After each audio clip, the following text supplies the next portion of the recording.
to help us to really think bigger is the co-founder and GM of Tikatok, which is a Barnes & Noble company. Her name is Sharon Kan.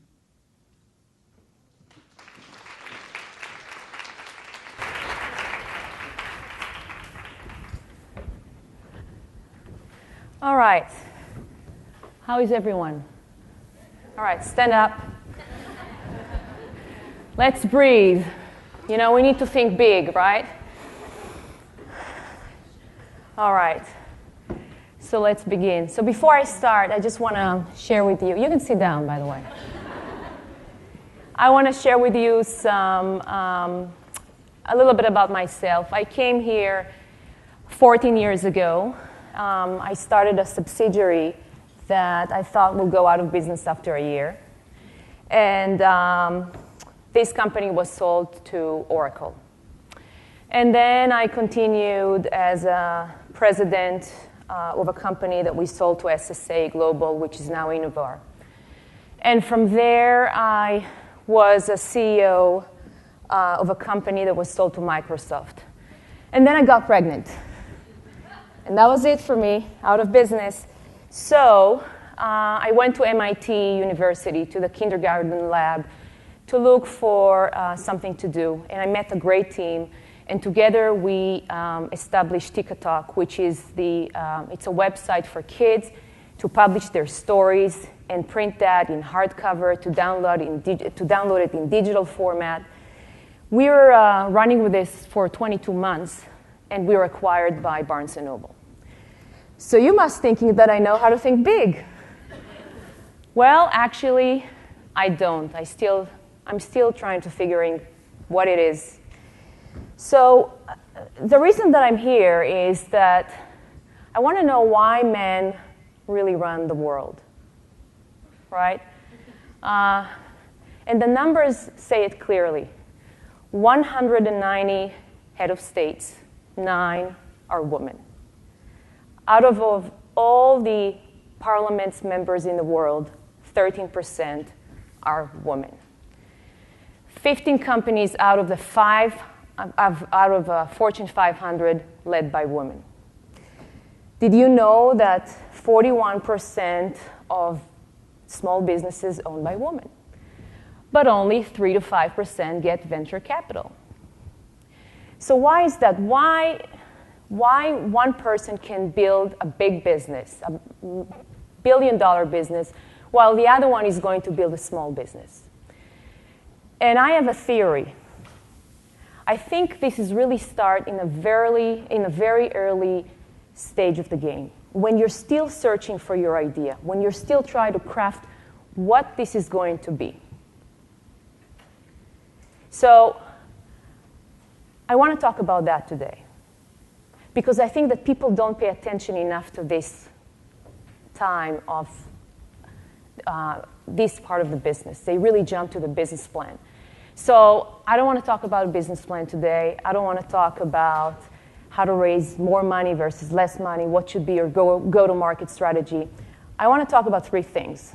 Number 1, where do great ideas come from? Number 2, how to communicate a big idea. And number 3, believe in big ideas versus believing in small ideas. So, where do they come from?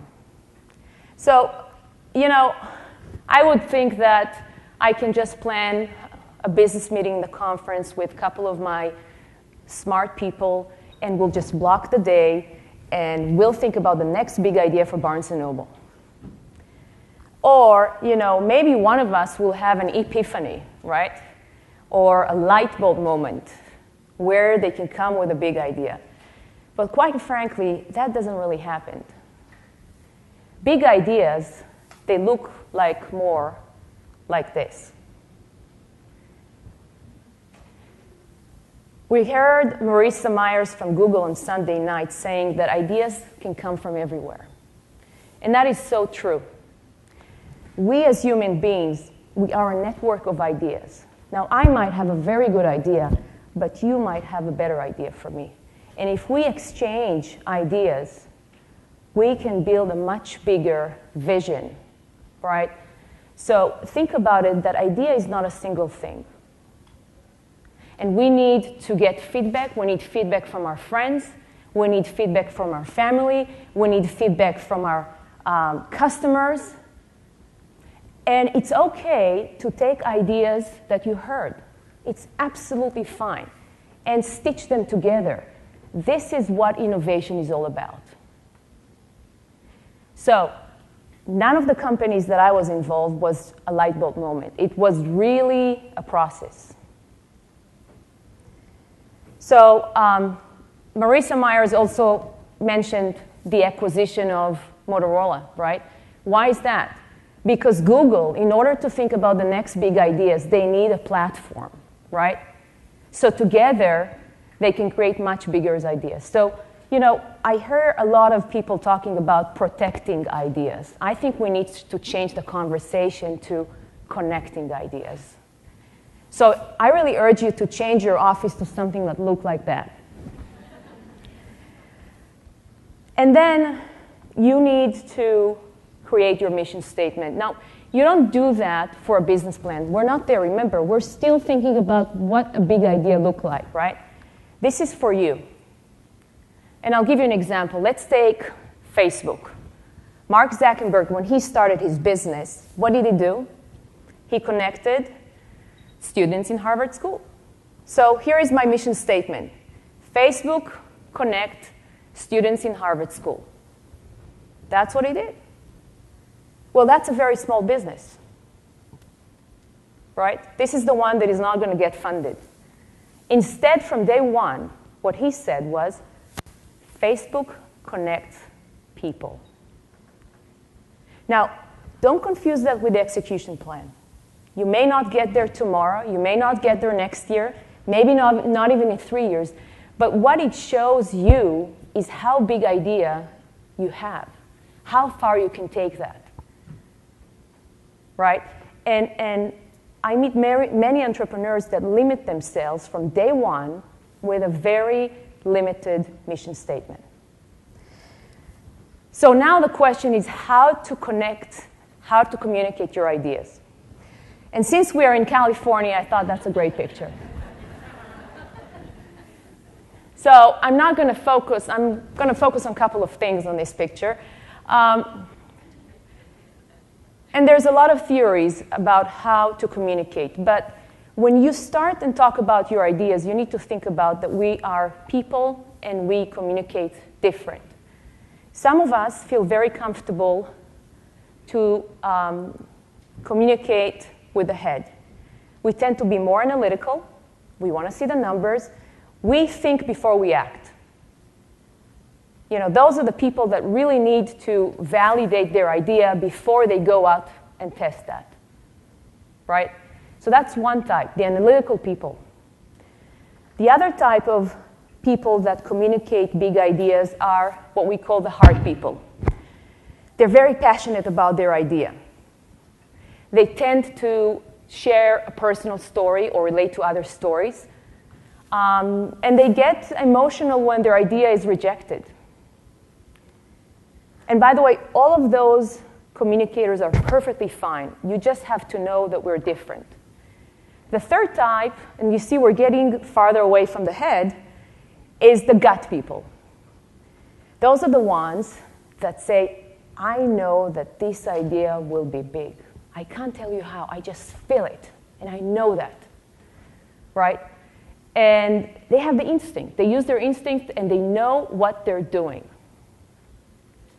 Now, some of us may be a combination of one than more. I'm just curious, in this audience, who feels that they're more analytical? Wow. Heart people. Gut people. More than one. That's great. So, a couple of ideas for you guys. For the analytical people, remember that sometimes numbers can get dry. So when you give your data and you say, look, according to the market research, this is a huge idea and here is why, try to give us some personal story. Even show vulnerability.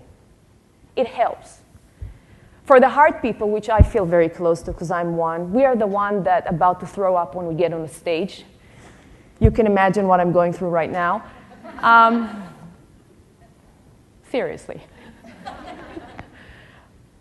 You have to remember that you also have to use numbers. When I came here, and I'm very passionate about changing the map for women, but I had to start and give you some stats where we are. So for the heart people, take it easy, breathe, right? We breathe, and then give us some data. For the gut people, I envy you. I really envy you because you know it, you feel it, and you'll go for it. You're not gonna wait for the data. Remember that we don't feel your gut, right? So try to use some data and try to use some personal stories, your stories or others, but use all of that. So when you go out there and start to communicate your idea, remember those things. The third thing that I want to talk about, and it's probably very important, is do you really believe that your idea is big? Right? Because at this stage of the game, when you're still starting and you're searching for your idea needs you as much as you need your idea. And if you don't think that this is big from day one, it's not going to be big. We're going to see through your eyes. We, your potential investors, your customers, your partners, your mother, everyone will see that. So you got to really convince that you can change reality. You have to break the rule. So I was thinking, what examples can I give for that one? Because I think this is really, really critical. And I'm an entrepreneur, and I'm inspired by entrepreneurs. And I wanted to go to an era where women had much harder time than we are. So I went into I searched in the National History Museum, and this is what I found. So we're now going to the 18th century. Lydia Pinkham, she is an innovator. She was the first woman to be famous because of a product. Her family went out of business, and in her mid-50s, she started her own business. She started to produce medicines at home, and women bought medicine from her, and she became very famous. Another one, which is my favorite, is Martha Harper. Martha was a servant, and in her free time, she developed an organic shampoo. And she is the woman, the first person to invent franchising. What did she do? She saved some money, she opened her factory, and she opened the first salon. Before her, hairdressers went to clients' homes to do their hair. Not only that, in Martha's time, women had only 3 options. 1, to be a servant. 2, to be a teacher. 3, to be a factory worker. When Martha came, she opened the market for women, and she opened 500 salons around the US, South America, Europe. She gave work for 500 women, and she gave them the opportunity to run their own business. And Maggie Walker, she is the first female president of a US bank. When she joined the firm, it was an insurance firm. They had a debt of $400, which is equal now to millions of dollars. And they were down to 2 people. 35 years later, the firm has $3 million in assets, which is now equal to billions of dollars, hundreds of employees. And the best story is she opened she opened a bank, and she financed 645 homes. What an extraordinary story. So I know we have difficult time, but look on those ladies from the 1800s. And I have to finish with one example which inspires me every day. And this woman built a multi-billion empire in the media business. And she had a very, very difficult time. She changed reality. she really worked against all the odds. Her name is Oprah Winfrey. Oprah was born in the 1950s. She was born to a single mother. She was raised by her grandmother. She was raped when she was 9 years old. She got pregnant when she was 14. Education wasn't an option for her. She was told by her grandmother that she's going to become a maid. But she refused to believe. She refused to believe that she cannot think big. She pursued education. She got a scholarship. And she got herself out of the situation because she thought big. When people asked Oprah what was it, she said, from day one, I refused to believe not to think big. When she opened Harpo, people told her, don't do that. Don't own your studio. Don't do that. Go and be part of the other studios. But she refused to do that. Today, she's a billionaire. So, I hope you will remember those three things. Where ideas come from, how to communicate, and you got to believe that your idea is big from day one. And I want to leave you with a song that I want to dedicate to you. And I know that I thought I'm going to be very original with my quotes, but anyway, I'm going to show you, at least my quotes is with a song. And it's really about women that inspires me from very different areas. So here we go. Ooh, somewhere over the rainbow, way up high,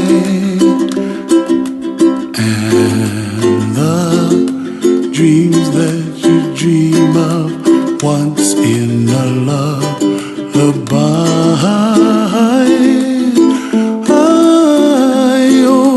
Somewhere over the rainbow, bluebirds fly,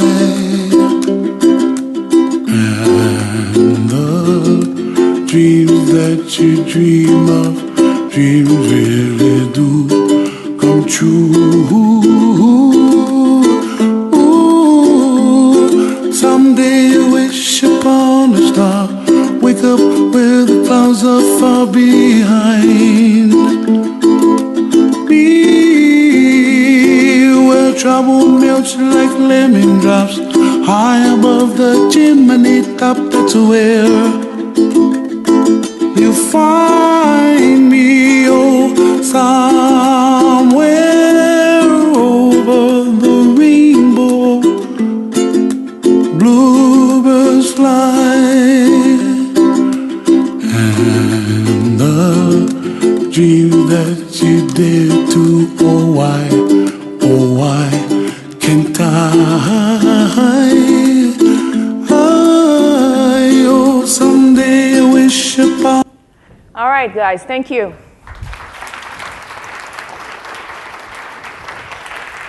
Oh, man, we haven't. Well, I guess we have time for questions. Anyone?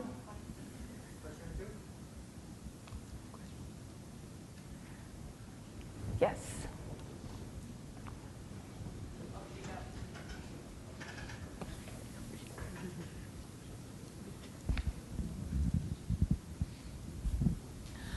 Given the tough economic times and all the people out of work and just looking at the way things are now, I think it's hard to think big. It's right now you're sort of thinking, well, where can I fit in? And it's even smaller if I could just get a job. So what's your advice as far as thinking big and ignoring the current economic situation or using it to your advantage? That's a very good question. You know, it takes sometimes the same amount of effort to build a small business or big business. And people don't realize that. I raised money in a very difficult time. When I built Tikatok, I raised money in 2007. And I had a really, really hard time. First of all, VCs are not so friendly to women, we know that. I urge you to not limit yourself by thinking big. And it's okay, as I gave the example of Facebook. Mark did not start it by connecting the world. He went after the university, then he opened it up to another one, and another one, and another one. But he did not for 1 second doubt it that this will become big one day. So I would urge you to start think big from day one, and if you need to take step by step, that's okay. So I don't confuse the strategy of how to get there with thinking about a big idea. You know, one of the things that I did during my career, I made mistakes. I didn't think big, and I built businesses that were small. So today under Barnes & Noble, I know that whatever I do, if it's not big, it's not relevant for them, right? They have 70 million customers. But I can guarantee you it took me the same time to build a small business and a big business. So. Great. We actually don't have time for any more right now, but again, we have the networking break right afterwards. So definitely look for her, and we will talk more about thinking big. Thank you.